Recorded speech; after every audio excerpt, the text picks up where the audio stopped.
안녕하세요. 저는 위아더싱을 운영하고 있는 작시라고 합니다. 위아더싱은 국내 유일 자전거 팟캐스트고요. 2016년부터 시작해서 172회 동안 팟캐스트를 하고 있습니다. 팟빵이나 아이폰 팟캐스트에서 들을 수 있고요. 자전거에 대한 모든 이야기를 하고 있습니다. 172회나 했기 때문에 거의 모든 자전거 이야기를 들려 있다고 봐도 좋을 것 같습니다. 오늘 제가 이 동영상을 찍는 이유는 자전거를 처음 접하시는 분들을 위해서 어떤 동영상을 만들면 좋을까 생각하다가 찍게 됐습니다. 한번 제 얘기를 들어봐 주시면 감사하겠습니다. 오늘은 자전거 종류, 나에게 맞는 자전거, 그리고 자전거의 간단한 구조, 그리고 자전거 용품들은 어떤 게 있는지, 그리고 제일 중요하지만 자전거를 어떻게 하면 재미있게 탈 수 있는지, 그리고 또는 안전하게 탈 수 있는지, 그리고 자전거에 대한 대회, 그런 것들에 대해서 한번 알아보도록 하겠습니다. 자전거는 종류가 되게 많은데 대표적으로 로드바이크, MTB 바이크, 기타 이렇게 나눌 수 있는데, 로드바이크는 현재 가장 인기 있게 자전거를 타고 있고요. 동호회 활동하면서 빠르게 멀리, 그리고 좀 유행에 민감하신 분들한테 적합한 자전거라 생각이 듭니다.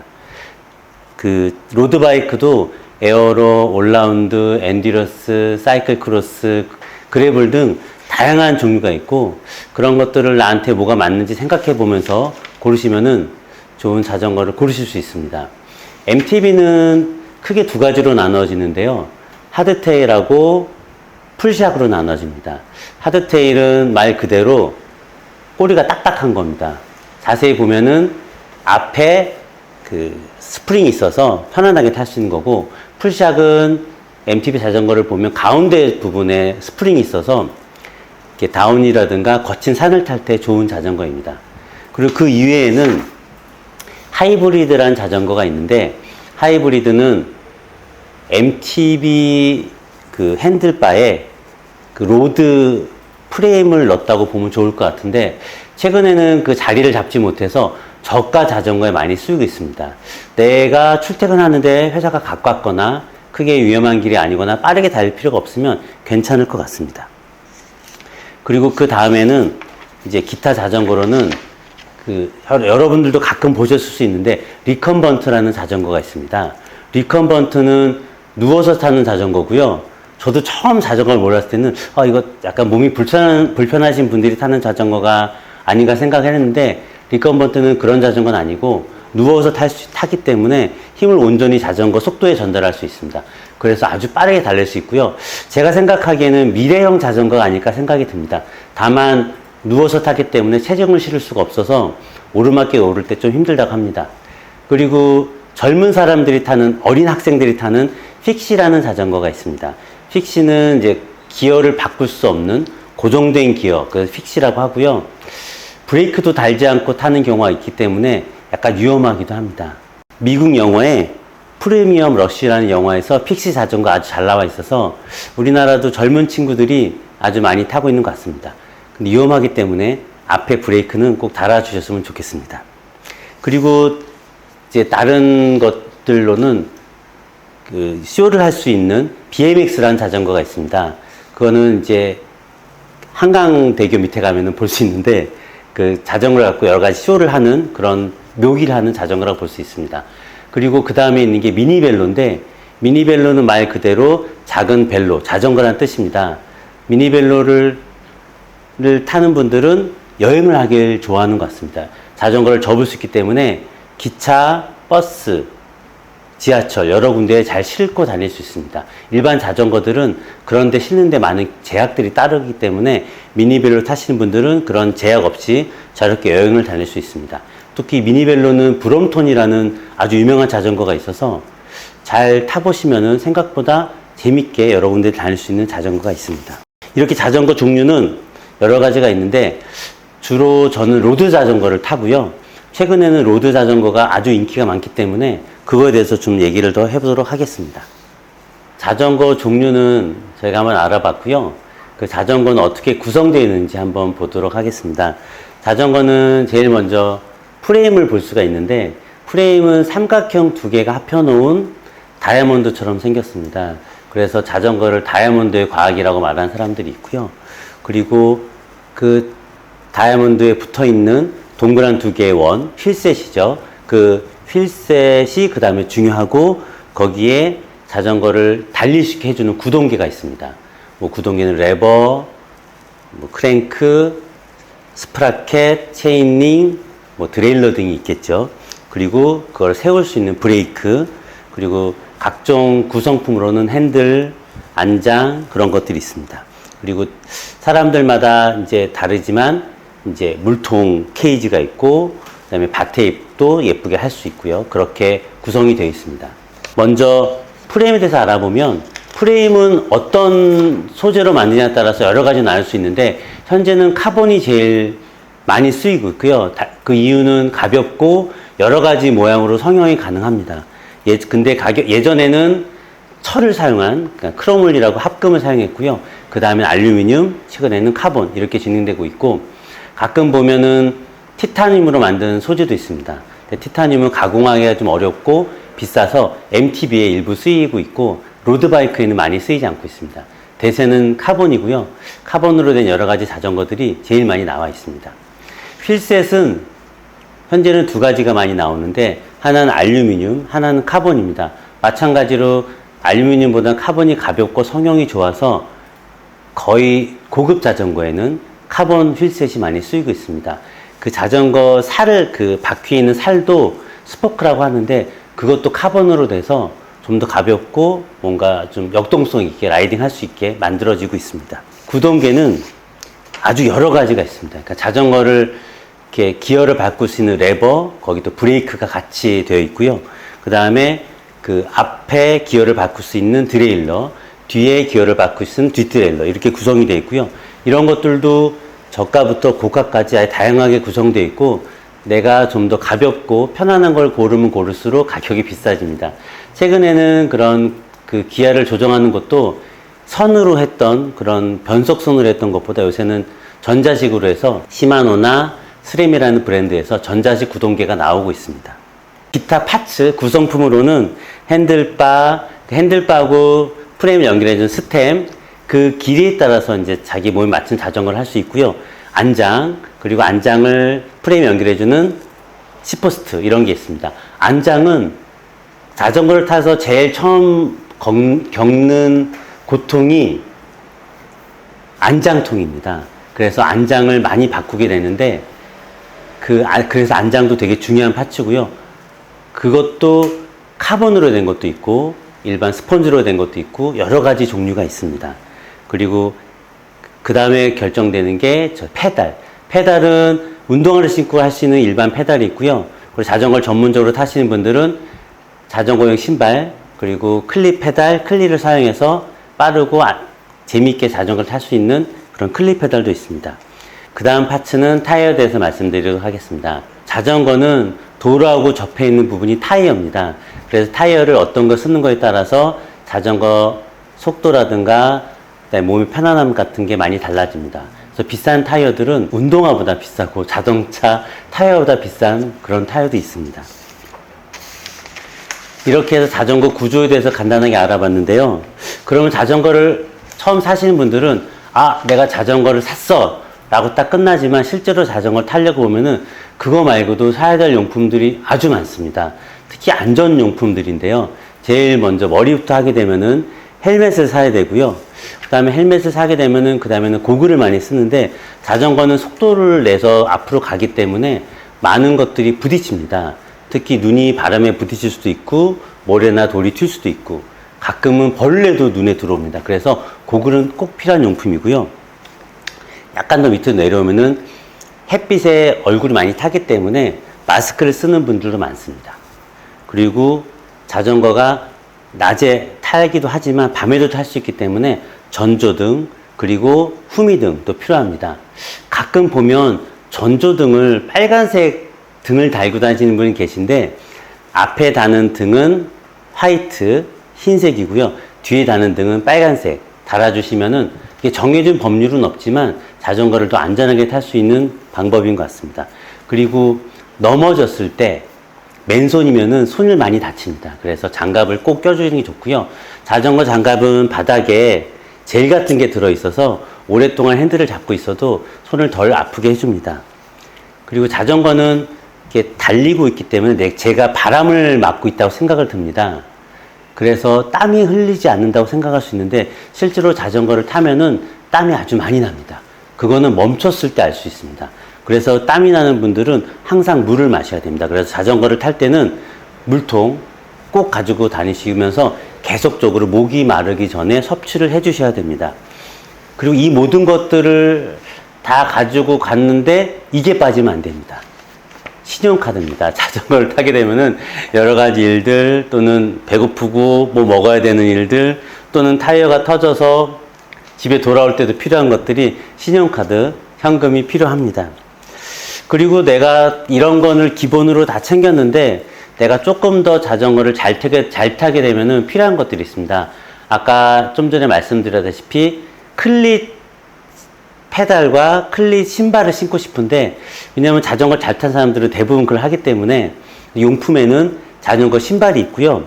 그 다음에 우리 자동차를 운전하게 되면은 어디로 갈지, 내가 얼마나 빨리 가고 있는지 그런 것들을 궁금해할 때가 있습니다. 자전거도 그런 내비게이션이 있고요. 사이클링 컴퓨터라고 하는데 그걸 보게 되면은 자전거 속도 그리고 내가 어느 방향으로 가는지 그리고 시간은 얼마나 흘렀는지 이제까지 전체 속도는 얼마인지 내가 페달을 얼마나 빨리 돌리고 있는지 내가 힘을 얼마나 쓰고 있는지 여러 가지들을 볼 수 있는 사이클링 컴퓨터가 필요합니다. 그래서 그 자전거 용품에는 기승전 가민이라는 말이 있는데 가민이라는 사이클링 컴퓨터가 제일 인기 있긴 합니다. 하지만 와우나 우리나라 트리먼이나 여러 가지 용품들도 좋은 기능을 하고 있습니다. 저는 그 사고를 당해보진 않았는데 자동차도 사고를 당하면 그 사고 영상을 찍는 블랙박스가 있지 않습니까? 자전거도 그런 블랙박스가 필요한 경우가 있습니다.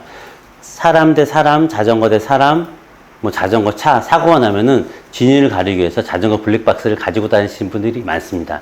근데 자전거 블랙박스는 단점이 뭐냐면 자동차는 항상 전원을 공급할 수 있는데 자전거는 그런 전원을 공급하기가 좀 어려워서 그 배터리가 좋은 블랙박스를 가지고 다니시면 좋을 것 같습니다. 이것도 찾아보시면 여러 가지들이 많이 있습니다.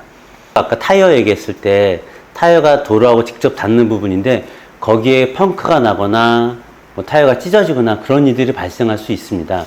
타이어가 찢어지면은 방법은 없지만 타이어 안에 들어있는 튜브가 터지면은 그거를 떼우거나 또는 새로운 튜브를 껴서나 그렇게 다닐 수 있습니다. 그래서 여분의 튜브와 바람는 펌프 같은 거를 갖고 다니시면은 자전거 타는데 도움이 됩니다. 자전거를 길게 타시는 분들은 가끔 가다가 먹을 것을 살 수 없는 우리나라로 편의점이 없는 곳을 다닐 때도 있습니다. 그래서 비상식으로 다 가지고 다니시면은 자전거 타는데 도움이 됩니다. 그러니까 저희가 단순히 자전거만 딱 사고 내가 페달질만 하면 됐을 것 같다 생각하지만 생각보다 이렇게 살 것들이 많습니다. 그래서 자전거를 사서 조금 탄 분들이 개미지옥에 빠진다라고 합니다. 그리고 이거 이외에도 자전거를 탈 때 옷도 입어야 되고 헬멧도 처음 사보면은 더 좋은 거를 사고 싶고 그렇게 되기 때문에 저도 자전거를 산 가격에 비슷한 돈을 용품을 사지 않았나 싶습니다. 그리고 그 용품들을 계속 업그레이드하고 바꾸고 그러고 있습니다. 자전거 용품들을 다 했으면은 이제 자전거를 재밌게 타야 되지 않습니까? 자전거를 어떻게 탈 수 있을까? 저는 안양에 사는데 맨날 안양천만 왔다 갔다 할 수 있을까? 그런 고민에 빠지게 됩니다. 그래서 이제 그 예전에 자전거 길을 만들어 놨습니다. 지금도 계속 업그레이드가 되고 있고 많은 분들이 인천부터 부산까지 자전거 종주를 계획하고 있지 않습니까? 우리나라에는 여러 가지 자전거 길이 많습니다. 먼저 인천에서 한강까지 아라 자전거길, 그리고 한강 자전거길, 남한강 자전거길, 그리고 낙동강길, 세제길, 오천길 여러 가지 길들이 있는데 그 길들을 다 다니면은 국토종주를 할 수 있습니다. 그 국토종주를 하면 우리에게 이제 국토종주 수첩을 만들어서 도장을 찍고 다니면서 국토종주를 할 수 있습니다. 그러면은 그 도장을 찍은 분들한테 메달이나 또는 스티커를 줘서 완성할 수 있습니다. 그럼 자전거를 타는 첫 번째 방법은 자전거 길 국토 정주를 해본다. 아주 많이 있고요. 그 길들이 계속적으로 늘어나고 있습니다. 그리고 그 중에서 가장 사람들이 많이 가고 싶어 하는 길이 제주도 자전거 길인데, 제주도 국토 자전거 길은 제주도 환상 자전거 길이라고 불러줍니다. 아주 환상적인 코스를 한 바퀴 돌 수 있는 그런 제주도 코스가 있습니다. 한번 경험해 보시면은 재밌게 자전거를 탈 수 있는 첫 번째 방법입니다. 두 번째 자전거를 재밌게 탈 수 있는 방법은 란도넌스입니다. 란도넌스는 프랑스에서 시작된 오래 자전거 타기 같은 건데요. 우리나라에서는 2009년도에 설립이 됐고요. 사람의 힘으로 움직이는 탈 것으로 모든 지역을 돌아다닐 수 있는 걸 말합니다. 200km에서 1200km까지 자전거를 타는 걸 말하고요. 이거는 누군가와 경쟁하는 게 아니라 자기 자신과 경쟁하는, 그러니까 비경쟁 자전거 타기입니다. 브레베라는 걸 통해서 정해진 시간에 정해진 거리를 달리는 방법이 있고요. 랜도너스 홈페이지 가면은 브레베 열리는 시기를 볼 수 있습니다. 브레베는 200km에서 1200km까지 각종 대회가 열리고, 그 열린 거를 제가 신청해서 달릴 수 있습니다. 랜도너스 협회에 가입을 하고 회원번호, 회원비를 내고 탈 때마다 일정 금액을 내면 브레베에 참석할 수 있습니다. 두 번째는 퍼머넌트입니다. 매번 브레베를 참석할 수 없기 때문에 우리나라의 아주 많은 지역에 200km에서 600km까지 1200까지 거리, 이렇게 여러 코스를 만들어 놓고 내가 이거를 타겠습니다 라고 신청하는 것을 퍼머넌트라고 합니다.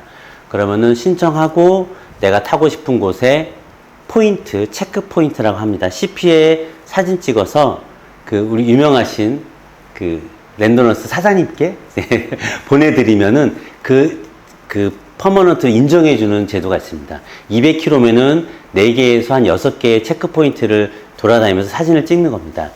랜도너스 하시는 분들은 200km 이상 타는 성취감을 느낄 수 있습니다. 그래서 이 200km를 타고 300km를 타고 400km를 타고 600km를 타면은 슈퍼 랜도너라는 이름이 주어집니다. 그 슈퍼 랜도너를 타면은 뭐가 달라지나? 그 1년에 한 번, 그 프랑스에서 랜도너스가 시작했다고 말씀드렸죠.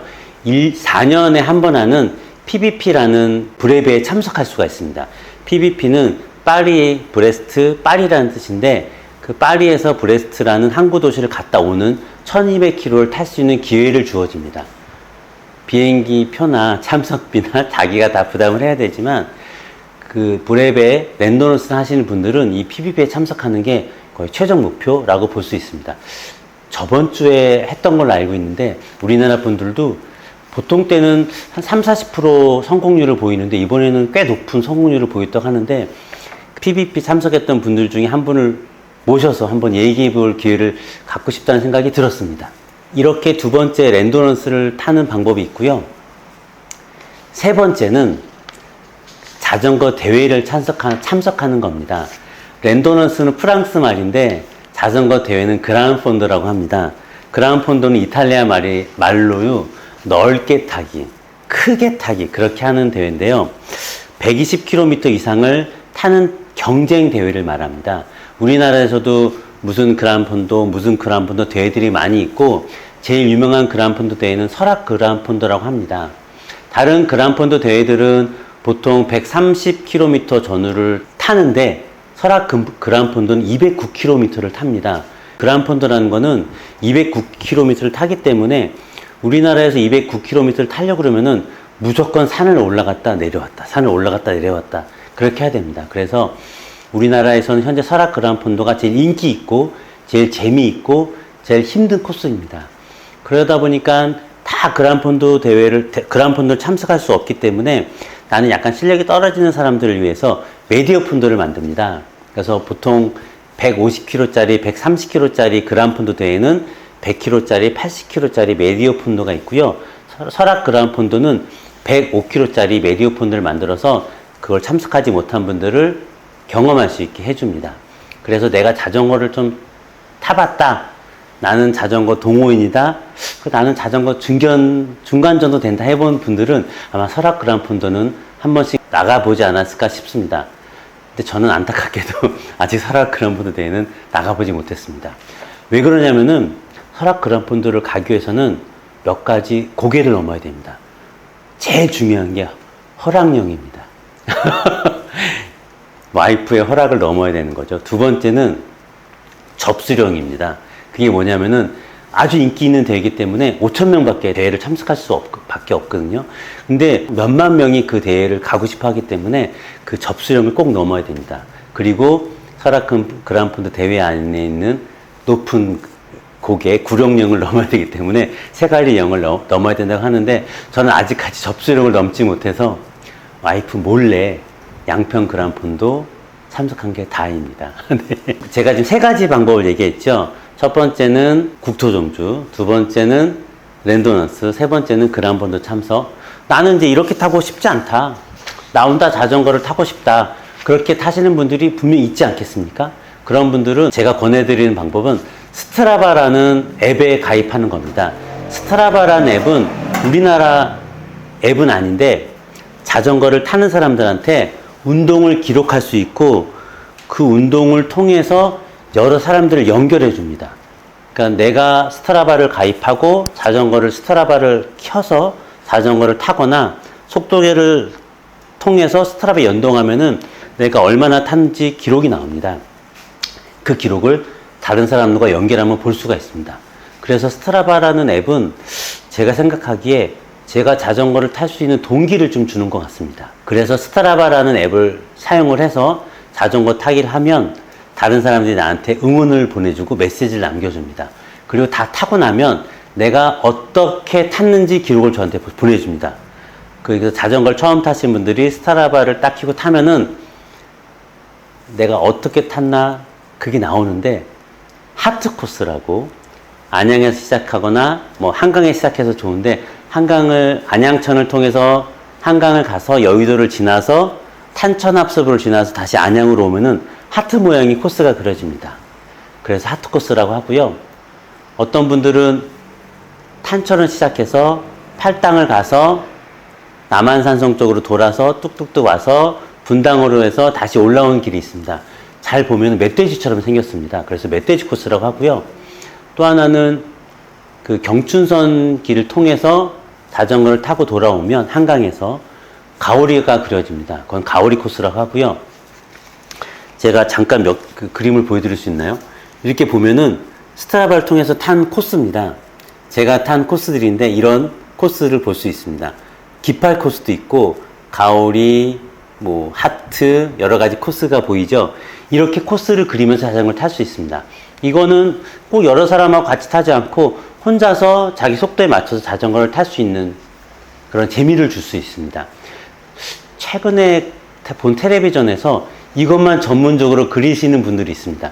그분이 그린 것 중에 아까 보셨지만 대한민국 코스도 있습니다. 그리고 자기가 나름대로 코스를 계획해서 그리고 나면은 아주 재밌는데, 저번 주에 위아더싱에서 그 자전거 번개를 쳤는데 그때 코스가 불타는 기타 코스였습니다. 제가 그렸는데 그 코스였고, 다른 분은 그거를 다른 코스라고 얘기하는 분도 있었는데, 그렇게 혼자 타시면서 코스를 그리고 타는 게 자전거 타는 재미인 것 같습니다. 그리고 또 이제 이렇게 자전거를 네 가지로 타는 방법이 있는데, 혼자 타면 빨리 탈 수 있고 멀리 갈 수 있지만 재미가 조금 떨어집니다. 그럴 때 할 수 있는 게 나와 같은 취미를 가진 사람들과 자전거를 타는 겁니다. 동호회 활동인데요. 저도 세 가지 동호회를 들고 있습니다. 하나는 어본이라는 제가 어릴 때부터 자전거 같이 탔던 친구들하고 드는 동호회고, 제가 안양 살기 때문에 안자사라는 동호회에 들어가서 안자사분들과 몇 번 자전거를 탔습니다. 그리고 우리나라에서 좀 큰 동호회인데 로사라는 동호회가 있습니다. 로드를 사랑하는 사람들, 거기도 가입해가지고 몇 번 참석을 해본 적이 있습니다. 그렇게 타고 보면은 나에게 맞는 사람들, 또는 내 속도와 맞는 사람들, 내 성격과 맞는 사람들과 자전거를 같이 탈 수 있습니다. 가끔 가면은 처음 본 사람과 자전거 타는데 자전거를 타고 나면 아주 친해집니다. 신기한 운동 같습니다. 이렇게 동호회 활동도 하시면서 자전거를 타면은 자전거의 또 다른 재미를 느끼실 수 있습니다. 자, 자전거를 재밌게 타는 방법을 했는데, 자전거는 두 개의 바퀴로 위에 사람이 타서 달리는 거기 때문에 무게중심이 상당히 위에 있습니다. 그래서 넘어지거나 사고가 나면 많이 다칩니다. 그리고 위험하다고 볼 수 있죠. 저도 이렇게 사고는 나지 않았지만 혼자서 넘어지는 경우가 많았는데, 제 동호회 친구들이 1 라이딩, 1 잡바링. 1라 1바라고 저한테 정해준 적이 있습니다. 거의 자전거를 20번 탈 동안 20번 넘어졌던 것 같아요. 그래서 제가 자전거를 탈 때 사고가 안 나고 안전하게 타는 법 몇 가지를 이제 생각을 해봤는데, 자전거 사고 나는 첫 번째 중에 하나가, 자전거 길을 막 가고 있을 때 왼쪽이나 오른쪽에 삼거리가 나타나는 경우가 많습니다. 그럴 경우에 앞에 있는 분이 천천히 가면서 좌회전을 합니다. 그럼 뒤에 있는 자전거 타는 사람이 그거를 천천히 간다고 생각해서 앞지르기를 하려고 합니다. 그때 사고 나는 것들이 아주 많습니다. 그러면은 자동차처럼 뒷차 책임이 100%입니다.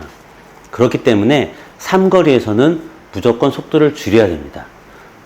그 좌회전하는 사람이 없더라도 튀어나온 사람들이 있기 때문에 자전거 탈 때 제일 중요한 거는 첫 번째, 삼거리에서 속도를 줄여라. 두 번째는 자전거를 오래 타면 목이 아픕니다. 특히 로드바이크 같은 경우는 이렇게 숙여서 타기 때문에 목이 아픈 경우가 있습니다. 그래서 지치면은 고개를 떨굽니다. 그러면 어느새 위험이 다가옵니다. 그래서 자전거 탈 때는 절대 고개를 숙이면 안 됩니다. 자전거 탈 때 또 하나 주의해야 될 게, 고개를 돌리면 안 됩니다. 지금 보셨죠? 고개를 돌리면 자전거가 왼쪽으로 갑니다. 고개를 돌리면 자전거가 오른쪽으로 갑니다. 제가 최근에 참석한 자전거 대회가 하나 있는데, 내리막길에서 어떤 남자가 뒤에 동료들이 오나 고개를 돌리다가 옆에 있는 자기 동료 여자를 쳐서 둘이 크게 사고 난 적이 있습니다. 자전거 탈 때는 절대 고개를 돌리면 안 됩니다. 그래서 가끔 보면은 이렇게 등을, 거울을 달고 다치는 분이 있는데, 목소리로 확인하는 것도 좋은 방법입니다. 그 다음에 네 번째는 핸들을 견고하게 잡아야 됩니다. 자전거 도로나 일반 도로는 이렇게 턱이 있을 수 있습니다. 그때 턱이 있을 때 자전거 바퀴가 거기 턱을 넘을 때 덜컹거립니다. 그때 핸들을 견고하게 잡지 않으면 놓치게 됩니다. 저희 집사람도 초보 때 놓쳐서 얼굴로 넘어진 적이 있습니다. 왜냐하면 핸들바를 놓치면 핸들이 돌아갑니다. 그러면 앞으로 꼬꾸라지게 되거든요. 절대로 핸들바를 견고하게 잡지 않으면 안 됩니다. 여러 가지 방법을 자기가 찾는데, 저 같은 경우는 손가락에 링을 둬서 항상 이렇게 링을 만들어서 핸들바를 잡고 다닙니다. 그리고 또 하나는, 자전거, 로드바이크는 자전거 바퀴가 25mm, 28mm 또는 예전에는 23mm 아주 얇습니다. 그래서 이렇게 작은 단차를 수직으로 넘어가지 않고 비스듬히 넘어가게 되면은 그 단차에 걸려서 넘어지게 됩니다. 저도 여러 번 넘어졌는데, 그 보도블록 차이가 발생했을 때는 비스듬히 넘어가는 게 아니라 직선으로 넘어가야 됩니다. 수직으로 넘어가야 됩니다. 이런 것들을 다 안전하게 할 때 가장 중요한 게 쓸데없이 과속하지 않는 겁니다. 자기가 안전이 보장됐을 때 속도를 내고 달리는 건 괜찮지만, 안전이 보장되지 않을 때 과속을 하고 무모하게 달리는 거는 자전거 안전에 가장 위험한 것 같습니다. 그리고 자전거를 이렇게 안전하게 타는데, 내가 자전거를 안전하게 탈 수도 있지만 다른 사람들이 안전하게 안 타면은 나한테 위험하지 않습니까? 그래서 자전거 탈 때는 여러 가지 수신호를 합니다. 오른쪽으로 갑니다. 예전에는 왼쪽으로 할 때 이렇게 했는데, 요새는 왼쪽으로 하면 왼손을 합니다. 그리고 잠깐 멈춥니다. 그리고 2열로 갑니다. 또는 나는 이제 뒤로 하는데 댄싱을 합니다. 자전거 탈 때 이렇게 엉덩이를 안장에 떼어서 이렇게 두 발로 하는 거를 댄싱이라고 하는데, 댄싱을 할 때는 자전거가 살짝 뒤로 밀립니다. 그래서 뒷사람 앞바퀴하고 부딪힐 수 있는데, 나는 괜찮지만 뒷사람은 무조건 넘어집니다. 댄싱을 합니다. 여러 가지 이렇게 수신을 하는데, 이것도 생각해 보면 위험합니다. 왜냐하면 손을 놔야 되기 때문에. 그래서 저는 자전거 탈 때 다른 분한테 나를 알릴 수 있는 가장 좋은 방법은 소리라고 생각합니다. 오른쪽으로 합니다. 왼쪽으로 합니다. 댄싱 합니다.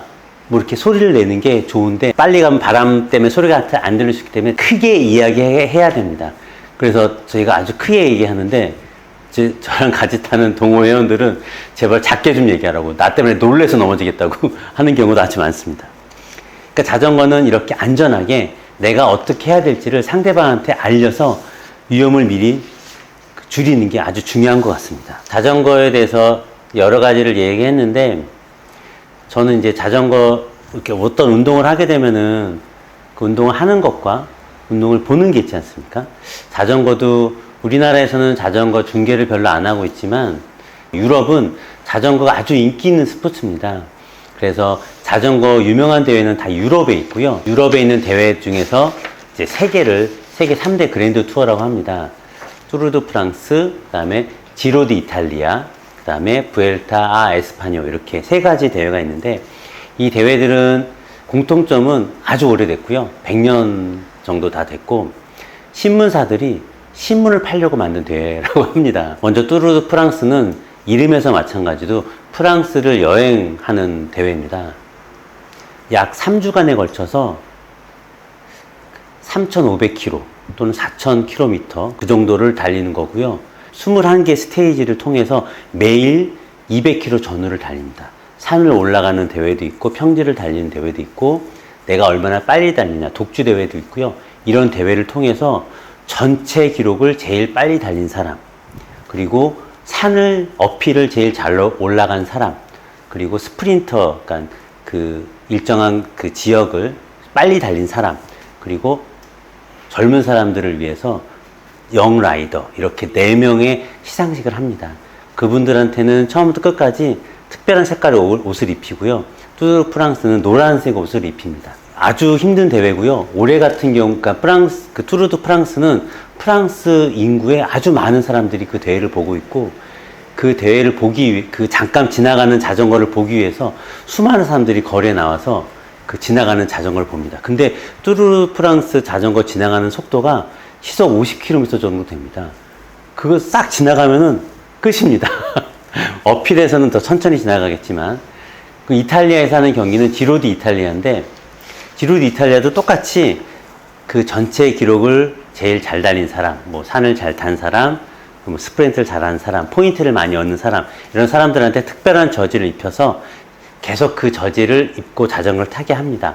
자전거 팀들은 그런 저지 입을 사람들이 있으면은 옷하고 자전거, 뭐 물통, 헬멧, 색깔까지 미리 맞춰놓고 또 하루 만에 만들어서 그렇게 합니다.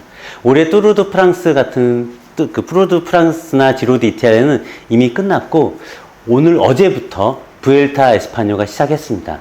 이거는 스페인에서 하는 대회고요. 3가지 그랜드 투어 중에서 가장 높은 산을 오르는 대회입니다. 우리나라에서 볼 수는 있는데 유로스포츠라고 해서 한 12시쯤 되면은 피날레 하는 장면을 볼 수 있는 시간이 됩니다. 한번 기회가 되시면은 이런 대회들을 찾아보셔서 구경해 보시면 아주 재밌습니다. 이걸 통해서 자전거를 타시는 분들은 이런 대회가 있구나 해서 접해 보시면은 아주 재밌게 자전거 대회를 구경하실 수가 있습니다. 저도 아주 팬이고요.